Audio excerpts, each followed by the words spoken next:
അതെ, നമുക്കൊന്ന് പുറത്തുനിന്ന് ഫുഡ് കഴിക്കാട്ടോ.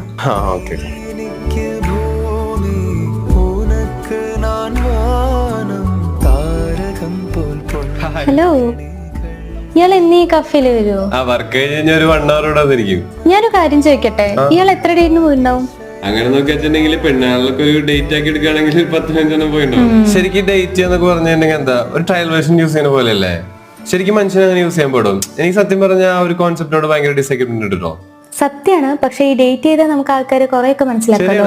പക്ഷെ മനുഷ്യന്റെ ടെലിക്കൻസിസ് ഒക്കെ എവിടെ പോയെന്ന് ഞാൻ ആലോചിക്കണേ. ശരിക്കും പറഞ്ഞ ഒരു പെൺകുട്ടിനെ അല്ലെങ്കിൽ ഒരു ആൺകുട്ടിനെ കണ്ടു കഴിഞ്ഞാൽ ഇതെനിക്കുള്ള ഇവളെനിക്ക് കറക്റ്റാ അങ്ങനെ തോന്നൂലേ? എന്റെ ഗ്രാൻഡ് പാരന്റ്സിന്റെ ലവ് സ്റ്റോറി എടുക്കുകയാണെങ്കിലേ അവര് നേരിട്ട് കണ്ട് സംസാരിച്ചിട്ട് പോലുമില്ല. കണ്ടു, ഇഷ്ടപ്പെട്ടു, നേരെ കല്യാണം അയച്ചു. ഈ ഡേറ്റിംഗ് ഒന്നുമില്ല, എല്ലാം ഈ കണ്ണിലൂടെ പറഞ്ഞ പോലെ. ശരിയാ, പക്ഷെ അതൊന്നും ഇപ്പില്ല കേട്ടോ. ഞാന് എറണാകുളം പോയപ്പോ അവിടെ ഒരു വെൽനസ് വർക്ക്ഷോപ്പ് ഉണ്ടായിരുന്നു. അവിടെ വെച്ച് ഞാൻ ഒരു പയ്യനെ പരിചയപ്പെട്ടു.